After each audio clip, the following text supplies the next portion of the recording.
ये क्या बात हुई सुनील? कभी तो मुझसे भी कुछ पूछ लिया करो। आज शाम मुझे बहुत काम है। मुझसे पूछे बिना तुमने हाँ क्यों बोला? ओहो, तो अब पूरे दिन घर में खाली ऐश करने पर भी मैं तुमसे पूछूं कि बिजी तो नहीं हो? अरे फालतू का मेलोड्रामा नहीं चाहिए मुझे। टाइम से तैयार रहना। उसे सच में आज बहुत काम है बेटे, तू अकेले चला जाना। पहले पैसे कमाकर इनके खर्चे उठाओ और फिर नाटक देखो जरा।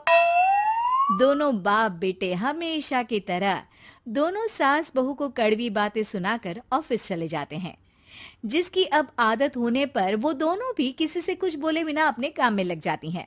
इसी तरह सुबह से शाम हो जाती है। मम्मी, समझ नहीं आ रहा, इतने सारे काम पड़े हैं जो कल सुबह तक अगर पूरे नहीं किए तब भी हम पर ही इल्जाम आएगा, और अगर पार्टी में नहीं गई तब भी सुनाएंगे। अरे इन कहो की तो आदत हो गई है बेफिजुल काय काय करने की। तू तैयार हो जा, काम मैं संभाल लूंगी। अब नेहा सुनील के घर वापस आने से पहले ही तैयार हो जाती है, जिस पर वो सुनील के आते ही पार्टी के लिए चले जाते हैं। वहां पहुंचकर हमेशा की तरह सुनील अपने दोस्तों में बिजी हो जाता है और नेहा एक कोने में खड़ी रहती है। रात बीतती है और अगली सुबह एक बार फिर वही रूटीन शुरू हो जाता है। इन लोगों को हमारे काम और जिंदगी की कोई अहमियत क्यों नहीं है? इन्हें कब समझ में आएगा कि घर में रहने वाली औरतें सिर्फ आराम नहीं करती।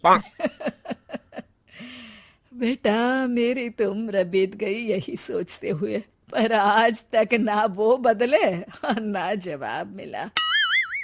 लेकिन माँ, समय हमेशा एक जैसा नहीं रह सकता, इन्हें बदलना होगा। सुबह से शाम होती है और फिर रात। इसी तरह दिन बीतने लगते हैं। एक शाम सुनील और उसके पापा ऑफिस से जल्दी घर वापस आते हैं। तब हमें पार्टी में जाना है, सूट प्रेस करके दे दो और जल्दी तैयार हो जाओ। अरे तुम भी और घंटों मत लगाना, समझे? इसके आगे नेहा या सास को बोलने का कोई भी मौका ना देते हुए दोनों वहां से चले जाते हैं। कुछ देर बाद चारों पार्टी में पहुंच जाते हैं। यहाँ सब समझदार और पढ़े लिखे लोग हैं, कोई बेवकूफी करके मेरी नाक मत कटवाना। और तुम तो खासकर अपनी जुबान काबू में रखना, बहुत चलने लगी है आजकल। आप लोगों की शायद हमेशा हर जगह हमें इंसल्ट करने की आदत बन गई है। अच्छा, जब शॉपिंग पर मेरे ही पैसे उड़ाती हो तब ये बगावत याद नहीं आती होगी। काम न काज की दुश्मन अनाज की। ऐसा बोलकर सुनील अपने दोस्तों के साथ चला जाता है और ससुर भी ऑफिस के लोगों के साथ गपशप में लग जाते हैं। लेकिन सुनील की बात से परेशान नेहा और उसकी सास वहीं एक कोने में खड़ी रहती हैं।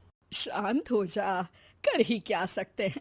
चल कोल्ड ड्रिंक पीते हैं, गुस्सा उतर जाएगा। जैसे ही नेहा और सास कोल्ड ड्रिंक लेने पहुंचती हैं, तो उन्हीं के बराबर में अल्कोहल का काउंटर देखकर नेहा का चेहरा चमक उठता है। वो मुस्कुराकर सास के कान में कुछ कहती है और दोनों पीना शुरू करती हैं। कुछ देर बाद दोनों चिल्लाते हुए अपने अपने पतियों को ढूंढने लगती है। कहाँ है सुनील? देख, तेरी असलियत आ रही है। कहाँ है सुनील के पापा? देखो, तुम्हारी शामत आ रही है। ये नजारा देखकर पार्टी वहीं थम जाती है। सब लोग उन्हें ही देखने लगते हैं। ये है मेरे पति। अरे काहे के पति? इनसे शादी करके तो मेरी किस्मत है फूटी।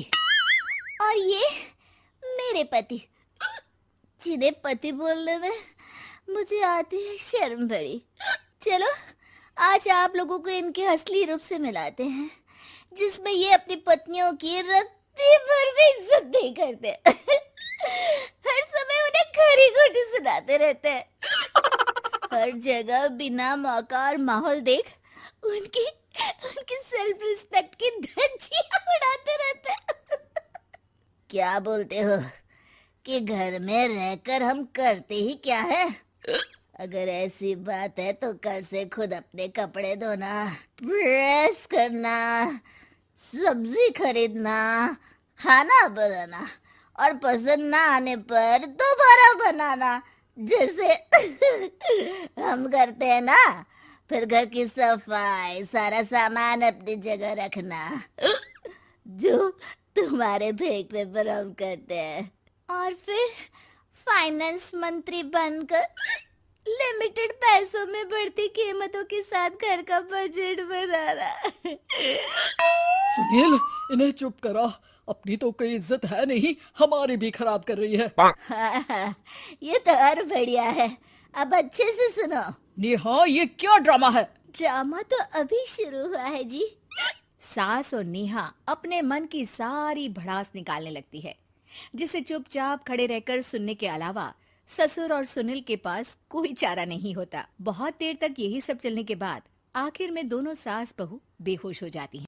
अगली सुबह सिर दर्द के साथ दोनों की नींद अपने अपने कमरे में खुलती है, जिस पर उनके पति उन्हें हॉल में लेकर आते हैं। मेरा सिर इतना दर्द क्यों कर रहा है? मेरा भी। इतनी देर में ससुर 2 गिलास नींबू पानी लेकर रसोई से बाहर आते हैं। ये लो नींबू पानी, इससे सिर दर्द ठीक हो जाएगा। हम दोनों आपसे कुछ कहना